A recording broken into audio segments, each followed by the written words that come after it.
समय खर्च भी किया जा सकता है और निवेश भी किया जा सकता है। ठीक पढ़ा है आपने थंबनेल पे। दुनिया के सबसे बड़े अरबपति, सबसे बड़े बिलियनियर्स अपने टाइम को कैसे स्पेंड करते हैं। Elon Musk, Mark Zuckerberg, Jeff Bezos, Bill Gates, Jack Ma, Mukesh Ambani, Sundar Pichai, Satya Nadella, Indra Nooyi, PepsiCo की, ये दुनिया के जितने लीडर्स और भारत के डालमिया, सिंघानिया, बर्मन, जिंदल, मुंजाल, गोयनका, मोदी, मित्तल, टाटा, बिरला, अंबानी, अडानी, गोदरेज, नंदा, सबकी लाइफ को स्टडी किया पहले और उसके बाद इस 7 स्ट्रैटेजी लेके आया हूं। सब लोग सब काम को बराबर समय नहीं देते हैं। नमस्कार, विवेक बिंद्रा बोल रहा हूं, फाउंडर एंड सीईओ बड़ा बिजनेस.com। ये तो बड़ा अमेजिंग वीडियो है। डीप वर्क की technique, one thing technique, biological prime time technique, pomodoro technique, time blocking, time boxing, time batching, time blocking, time logging, checklist, manifesto, themed, ये ना मैं सबको बहुत अच्छे से स्टडी किया पहले सारे अरबपतियों को। आपको तो बस एक के बाद एक 7 स्ट्रैटेजीज देने वाला हूं। इस वीडियो को पूरा एंड तक देख। बहरहाल शुरू करते हैं अपनी 7 स्ट्रैटेजीज जो अरबपति लोगों ने दी है। Deep work technique. Deep work technique को द वन थिंग टेक्निक भी कहते हैं कि मतलब एक काम को इतना डीपली और इतना डीपली कर लो कि उस काम को एक्सेलेंस बिल्ड कर लो। लेकिन वो एक काम वही होना चाहिए जो सबसे इंपॉर्टेंट काम हो, है कि नहीं है? ये नहीं कि आप बिल्कुल मतलब ऐसा फालतू काम को बहुत ज़्यादा ध्यान से कर रहे हो। इंटेलेक्चुअल एक्टिविटी जो भी है वो डिस्ट्रैक्शन फ्री कॉन्सेंट्रेशन के साथ काम होनी चाहिए। क्योंकि देखो, जो ये द वन थिंग है यानी कि जो डीप वर्क है, उसका ऑपोजिट क्या हो गया? Half work. उसका ऑपोजिट क्या हो गया? Shallow work. उसका ऑपोजिट क्या हो गया? मल्टीटास्किंग, ये भी कर रहा है, ये भी कर रहा है, ये भी कर रहा है। उसका ऑपोजिट क्या हो गया? समझ लो आप कि बहुत सारे प्रोजेक्ट पे काम कर रहा है। हाँ, उसका ऑपोजिट क्या हो गया? डिस्ट्रैक्ट होकर के काम कर रहा है। उसका ऑपोजिट क्या हो गया? अननेसेसरी फालतू मीटिंग्स में भी काम कर रहा है। उसका ऑपोजिट क्या है कि आप कोई भी फोन कॉल आ रही है उसको उठा रहा है। फोन किया, हेलो एचडीएफसी का क्रेडिट कार्ड लोगे? लूंगा तो नहीं, आप कैसे हैं ये बताओ। क्या फालतू बात कर रहा है, डिस्ट्रैक्टेड ही आदमी है ये। इसकी जिंदगी में ये वही गाना गाता होगा, हम किस गली जा रहे अपना कोई ठिकाना नहीं। ठिकाना होना चाहिए। गधा है क्या तू? है क्यों तेरा ठिकाना नहीं है भाई? किस गली जा रहा तुझे नहीं पता है? क्या करेगा जीवन में तू? Best way to overcome half work और shallow work is consciously focus करो द वन थिंग पे। वो क्या है वन थिंग? ये किताब भी है द वन थिंग, बहुत अच्छी किताब है गैरी केलर की। इसको जरूर खरीदिएगा, इसको जरूर पढ़िएगा। द वन थिंग, एक चीज जिसको इतना अच्छे से करूं जिससे सबसे बड़ी ग्रोथ आती हो, केवल उस पर काम करूंगा। बाकी चीजों को एलिमिनेट कर दें। डिस्ट्रैक्शन आपकी एनर्जी को वेस्ट करेगा, कॉन्सेंट्रेशन उसको रिस्टोर करेगा। यदि आप एक समय में 2 कार्य कर रहे हैं, इसका अर्थ क्या है कि आप दोनों ही कार्य नहीं कर रहे हैं। आप 2 कार्य ऐसे कर सकते हो कि जिस कार्य में ब्रेन नहीं लगता हो वो कार्य तो आप साथ में कर सकते हो। फॉर एग्जाम्पल, मैं फोन पे बात कर रहा हूं, उसमें ब्रेन लग रहा है, लेकिन मैं चल रहा हूं, उसमें ब्रेन नहीं लग रहा, तो ये 2 साथ में हो सकते हैं। महिलाएं कुछ खाना बनाने में एक्सपर्ट होती हैं, तो बात कर रही हैं साथ में स्पीकर फोन पे और खाना बना रही हैं। बात करने में उनका दिमाग लग रहा है, लेकिन खाना उनको पता है कितना मसाला डालना है, कितना नमक डालना है, ये फेंका नमक, ये फेंका मसाला। वो एक्सपर्ट है, तब भी खाना बहुत बढ़िया बना लेती हैं। तो कुछ चीज़ें होती हैं जिसमें दिमाग लगाना है और जिसमें नहीं दिमाग लगाना है, वो तो साथ में कर सकते हैं। पर 2 चीज़ जिनमें दिमाग लगाना है क्रिटिकल है। ओपन हार्ट सर्जरी भी कर रहे हैं और बेटी की शादी के कार्ड किस किस को बांटने उसका भी प्लान बना रहे हैं। तो या तो भाई कार्ड गलत जगह पहुंचेगा या वो आदमी जिसकी सर्जरी हो रही है वो गलत जगह पहुंच जाएगा। तो आपको ना समझना है द वन थिंग, जो सबसे जो क्रिटिकल चीज में खाली एक ही काम करना है, मल्टीटास्किंग नहीं करना है। इंटेलेक्चुअल ग्रोथ आपके जन्म से लेकर मृत्यु तक लगातार होनी चाहिए। इसके लिए आप अच्छे वीडियोस देखिए, हमारे वीलॉग चैनल पे आइए, हमारे मेन यूट्यूब चैनल पे आइए, सब्सक्राइब जरूर करिए। एक और चीज देखो, biological prime time technique. Biological prime time technique क्या है कि आपकी बायोलॉजिकल बॉडी किस समय ज़्यादा परफॉर्म करती है। अपने बायोलॉजिकल रिदम को ट्रैक करो कि आपकी जो बॉडी है, देखो कुछ लोग ना सुबह बहुत प्रोडक्टिव होते हैं, कुछ शाम को प्रोडक्टिव होते हैं, कुछ सुबह एकदम लेजी होते हैं, धीरे धीरे चलते हैं, उनकी बॉडी स्लो काम करती है, दिन में तेज होते हैं और शाम को बहुत ज़्यादा काम करने लग जाते हैं। तो देखो कि आपके प्रोडक्टिव आवर्स कौन से हैं और फिर अपने वर्किंग आवर्स को, अपने जो आपके जो हाई यूटिलिटी टास्क है उनको उस आवर्स में डाल दो। आप जितना कॉम्प्लेक्स टास्क है आपका उसको उसी समय अटैक करो जिस समय आपकी बायोलॉजिकल प्राइम टाइम चल रहा हो। जैसे मान लो कोई व्यक्ति है, वो शाम को 5 बजे से 8 बजे तक सबसे ज़्यादा एनर्जेटिक, सबसे फ्रेश रहता है, तो फिर उसे क्या करना चाहिए? इस समय हाई एनर्जी है तो सबसे कॉम्प्लेक्स काम को वो उस समय करें। इसको ऐसे भी समझ सकते हो, फ्रेश और फ्राइड टेक्निक। फ्रेश और फ्राइड टेक्निक क्या है कि आप किस समय फ्रेश होते हो उस समय काम करो, किस समय फ्राइड, फ्राइड मतलब एकदम हाँ, उस समय उस काम को अवॉइड करो, उस समय वो काम करो जो बहुत ईजी है। आपका ब्रेन पावर ना डिपेंड करता है आपकी ब्रेन की फ्रेशनेस पे, और ब्रेन की जब फ्रेशनेस होगी, जब आप फ्रेश होगे तो कॉम्प्लेक्स काम करेंगे, जब थके हुए फ्राइड हैं तो ईजी काम करेंगे। इसको ऐसे डिवाइड कर लो। आपको भी पता होना चाहिए कि भैया आप कब आपके पास ज़्यादा एनर्जी होती है। The time that leads to mastery is dependent on the intensity of your focus. कब है आपकी हाई इंटेंसिटी फोकस की? ज़्यादातर लोग ऐसा बताते हैं कि उनका सुबह सुबह फोकस बहुत अच्छा होता है, जितना अर्ली मॉर्निंग उठते हैं उतना ज़्यादा फोकस होता है। आप अपना ऑब्जर्व करिए और उसको यूज करिए। अगली है टाइम लॉग। टाइम लॉग का मतलब क्या है? अपने टाइम वेस्टर को ट्रैक करो, टाइम वेस्टर को ट्रैक करो। टाइम लॉग देखो कि इसमें क्या है, इसमें आप यूटिलिटी प्लान करो। कॉफी ब्रेक लिया, यूटिलिटी यानी कि मुझे ये कितने रुपए की कमाई देगी, कम देगी, तो उसने लो कर दिया उसमें यूटिलिटी को, और ड्यूरेशन लिख दिया 15 मिनट मेरे निकल गए। प्लान था नहीं था। ईमेल चेकिंग मीडियम यूटिलिटी है, सेल्स कॉल हाई यूटिलिटी है, इससे रेवेन्यू आएगा। अर्जेंट मीटिंग लो यूटिलिटी है, 60 मिनट चला गया। मैं रिव्यू पीपीटी को देख रहा हूं, हाई यूटिलिटी है, इससे मेरी कमाई होगी, इस पर 120 मिनट दिया। लंच को एक्सटेंड कर दिया, भैया लंच था 20 मिनट का, 40 मिनट कर दिया, लो यूटिलिटी था, उस पर मेरा 20 मिनट एक्स्ट्रा फालतू निकल गया, वेस्ट हो गया। पर्सनल फ़ोन कॉल ले लिया, लो यूटिलिटी था, उससे मेरा 15 मिनट निकल गया। तो ये देखना चाहिए कि आप कौन से काम कर रहे हैं जिससे रेवेन्यू बढ़ता है, कॉस्ट घटती है और कस्टमर सेटिस्फैक्शन बढ़ता है। High utility, medium utility, low utility. क्योंकि a goal without a timeline is just a dream. आपको पास में आपको अपने आप से प्रश्न करने चाहिए, और क्या प्रश्न करने चाहिए, मैं कुछ सैंपल प्रश्न बताता हूँ आपको। वो प्रश्न करेंगे तो आपको पता चल जाएगा आप कितने प्रोडक्टिव हैं, आपकी पीक परफॉर्मेंस आ रही है कि नहीं आ रही है। What proportion of my task were already planned. मैंने जो जो काम किए उनमें से कितने काम थे जो मैंने प्लान किए थे, कितने अचानक बीच में आ गए। हाँ, is there a real structure to my day? क्या मेरा दिन स्ट्रक्चर्ड है या ऐसे ही बना रहा हूँ? Did the plan task take longer than expected? अगर कोई काम था आपने 1 घंटा सोचा और 2 घंटे में हुआ, इसका मतलब कि प्लानिंग कमजोर थी। Why did I spend so long on low utility task? मैं उस पर ज़्यादा समय क्यों लगा रहा हूँ जिससे मेरी कमाई नहीं होती है? हाँ, कितनी इंटरप्शंस आई मुझे आज दिन भर में? हाँ, क्या मैं अलाउ कर रहा हूँ कि दूसरे लोग आकर के मेरे टाइम को डिक्टेट करें? या फिर कौन से दिन का हिस्सा मेरा सबसे ज़्यादा प्रोडक्टिव था? या फिर क्या मैं रियली प्रोडक्टिव था या केवल बिजी था? ऐसे जब अपने आप से प्रश्न करते हो ना, it is not enough to be busy, क्योंकि बिजी तो चीटियाँ भी होती हैं। The question is what are you busy about? आप किस चीज़ में बिजी हो?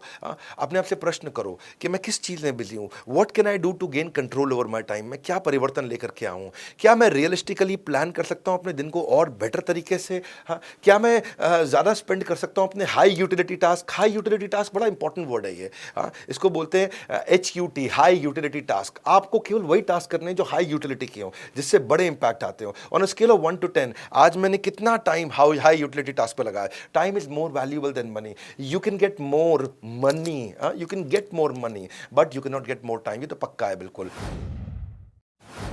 Time blocking and time boxing, ये दोनों अलग है। टाइम ब्लॉकिंग अलग प्रकार से काम होती है, टाइम बॉक्सिंग अलग प्रकार से होती है। टाइम ब्लॉकिंग जो होती है वो टास्क बेस्ड होती है। ये काम खत्म करूंगा, इसके लिए टाइम ब्लॉक कर दिया है मैंने। आज मैं 100 पेज पढ़ के उठूंगा, इसके लिए मैंने 3 घंटे ब्लॉक किए हैं। अब 3 घंटे आपने 100 पेज के लिए ब्लॉक किए हैं, और 100 पेज नहीं हुए तो थोड़ा टाइम आप एक्सटेंड भी कर दिया, क्योंकि आपने वो ब्लॉक 3 इस टास्क के हिसाब से किया है।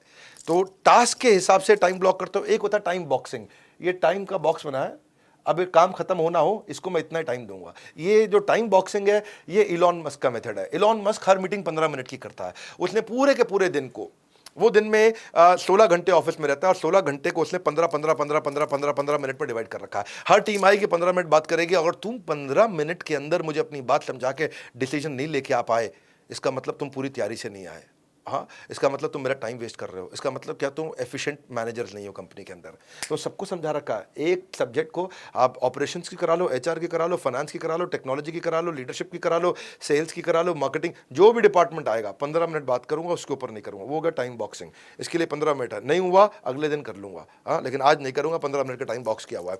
टाइम ब्लॉकिंग क्या है? ये आप टास्क के हिसाब से करते हो। इस टास्क को कितना समय लगेगा? ये 15 मिनट नहीं, आधा घंटा भी हो सकता है, 1 घंटा भी हो सकता है, 2 घंटा भी हो सकता है। और फिर होता है टाइम बैचिंग। एक जैसे काम को एक साथ करके ले आओ। बैच का मतलब क्या है? जो भी, ताकि ना आपका ट्रांजिशन टाइम कम हो जाए, चेंज करने का, मिनिमाइज डिस्ट्रैक्शन हो जाए। इसका मतलब क्या, सिमिलर टास्क को एक साथ जोड़ दो। सिमिलर टास्क को एक साथ जोड़ दो, जैसे मार्केटिंग और सेल्स को एक साथ जोड़ दिया आपने, एचआर और एडमिन को आपने एक साथ जोड़ दिया, सिमिलर होते हैं। फाइनेंस और अकाउंट्स को आपने एक साथ जोड़ दिया, सिमिलर होते हैं। जो भी चीज़ सिमिलर नेचर की होती है उनको एक साथ कर दो, ताकि फाइनेंस के बाद जब अकाउंट्स की मीटिंग में जाऊं तो बीच में जो 10 मिनट खराब होते हैं वो खराब नहीं हुए, वो 10 मिनट बचाने के लिए मैं दोनों को एक साथ कर दूं। उसको बोलते हैं टाइम बैचिंग। तो टाइम ब्लॉकिंग, टाइम बॉक्सिंग और टाइम बैचिंग, हाँ, switching between various tasks can make your projects up to 50% longer to complete. अगली है पोमोडोरो वर्सेस पोमेरियन टेक्निक। एक टेक्निक होती है पोमोडोरो। पोमोडोरो टेक्निक क्या है?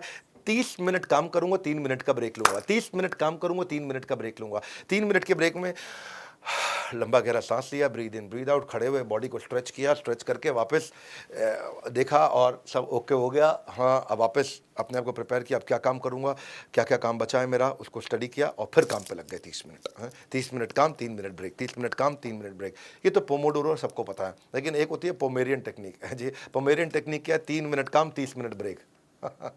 3 मिनट काम, 30 मिनट ब्रेक। पोमेरियन ये ना, ये उस कुत्ता जो पोमेरियन होता है ना, ये उसके नाम से आया है ये टेक्निक। और ये क्यों आया है? क्योंकि वो हर समय उछलता रहता है जी, वो कहाँ फोकस करेगा। इसका इससे मिलती जुलती एक फ्लो टाइम टेक्निक भी होती है। फ्लो टाइम टेक्निक में क्या है? मैं पोमोडोरो तो नहीं करूंगा, मैं ऐसा करूंगा कि देखूंगा मुझको ब्रेक लेने की जरूरत कितनी देर में पड़ती है। तो देखा मेरी कैपेसिटी 90 मिनट की है, मैं 30 मिनट के बाद नहीं, मैं 90 मिनट के बाद ब्रेक लूंगा। इसको फ्लो टाइम बोलते हैं। मैं अपने फ्लो के हिसाब से अपना टाइम डिसाइड करूंगा अपने ब्रेक का। मेरा कैसा फ्लो है वैसे मैं ब्रेक का टाइम डिसाइड करूंगा, उसके बाद मैं काम करूंगा। आप ये आईएएस ऐसी थोड़ी बन जाते हैं, सिविल सर्वेंट ऐसी थोड़ी बन जाते हैं, ब्यूरोक्रेट ऐसी थोड़ी बन जाते हैं। ये सब अपने टाइम को एफिशिएंटली यूज करते हैं। It is important to schedule time for yourself, to rest, to refocus, to recharge, reenergise. आप अपना रिकॉर्ड रखिए अपने इनपुट टाइम का, स्टार्ट टाइम का, एंड टाइम का, ब्रेक टाइम का, वर्क टाइम का। भैया मेरा कंटेंट में मैं 12 वर्ड पर मिनट ज़्यादा रहता है, मैं गैस नहीं देता, मेरे को बहुत स्पीड से चलने का रहता है। अगली है चेकलिस्ट की स्ट्रैटेजी। चेकलिस्ट बड़ी प्यारी है, मैनिफेस्टो है ये। मैं भी बहुत ट्रैवल करता हूं, तो आपको अपना एक एग्जांपल देता हूं। इतना ट्रैवल करता था मैं, और हर बार कुछ ना कुछ मिस होता था मुझसे। हर बार कुछ ना कुछ मिस, कभी कुछ छूट गया, कभी कुछ छूट गया, कभी कुछ छूट गया। सो मैंने देखा कि there is a place for everything and everything must be in its place. Golden statement है। हर चीज़ के लिए एक जगह होनी चाहिए और वो चीज़ उसी जगह पे होनी चाहिए। क्या मतलब है जी? हाँ, मुझे अगर साबुन रखना, टूथपेस्ट रखना बाथरूम के अंदर, तो उसकी एक जगह होनी चाहिए और वो उसी जगह पे होना चाहिए। हाँ, मुझे अगर नमक, मसाले, चीनी, बर्तन रखने हैं तो उसकी एक जगह होनी चाहिए और वो उसी जगह पे होना चाहिए। हाँ, समझ रहे हैं मेरी बात को? मुझे अपनी स्टेशनरी, कॉपी, पेन, पेंसिल है, उसकी एक जगह होनी चाहिए कि मैं टेबल पे यहाँ रखूँगा और वो उसी जगह पे भी होना चाहिए, यानी किसी और जगह पे पड़ा हो। तो मैंने क्या किया, मैंने अपने ट्रैवल की एक चेकलिस्ट बनाई, चेकलिस्ट मैनिफेस्टो। हाँ, मैनिफेस्टो होता है, जैसे मैनिफेस्टो अपने इलेक्शन के अंदर भी पॉलिटिकल पार्टीज लॉन्च करती हैं, वैसे ही आपका भी ये चेकलिस्ट का मैनिफेस्टो है। तो मेरे इस मैनिफेस्टो में मैं देखा कि मैं ना होटल का शेविंग रेजर नहीं यूज़ करता, चाहे 5 स्टार में भी हो।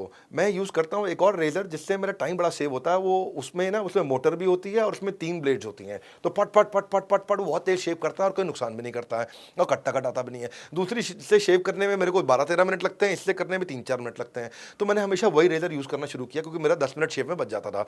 लेकिन अगर मैं उस शेविंग रेजर को भूल जाऊँ तो तकलीफ ये नहीं कि 10 मिनट वेस्ट होएगा दूसरे रेजर से, तकलीफ ये है कि इरिटेशन भी होने लगता है कि मैं भूल क्यों गया। तो मैंने मैनिफेस्टो बनाया। जब पहली बार बनाया था ना मैंने ये चेकलिस्ट, थोड़ा टाइम लगा, लेकिन उसके बाद आज तक कभी टाइम वेस्ट नहीं हुआ। मैंने टॉयलेटरी की एक किट बनाई, एक किट बनाने का बैग बना दिया। उसमें मैं toothpaste, brush, shaving razor, shampoo, shower gel, talcum powder, अपना बॉडी लोशन शेव से पहले यूज़ करते हो आप, मुंह पे लगाते, तो सब कुछ एक बार में एक जगह बैग बना दिया। वो बैग हमेशा किट रेडी रहती है, उस किट में रहेगा सामान। वो उठाया, किट अंदर बैग में डाला।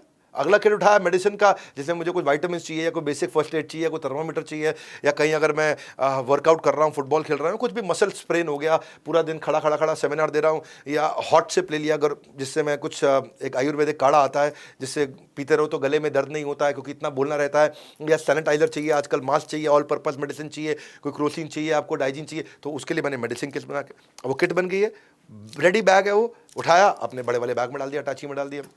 उसके बाद मैंने शू बैग्स बना लिए। शू बैग कैसे हैं? फॉर्मल जूतों के लिए ये है, स्पोर्ट्स के जूतों के लिए, चप्पल के लिए, तो उसके अंदर बैग होते हैं छोटे छोटे, उनके अंदर डाल दिया। टाई के लिए मैंने एक यूनिट बना दिया, उसके अंदर मैं 8 तरह की टाई पड़ी रहती है कि ये शर्ट जा रही है, इसके साथ ये टाई रहेगी।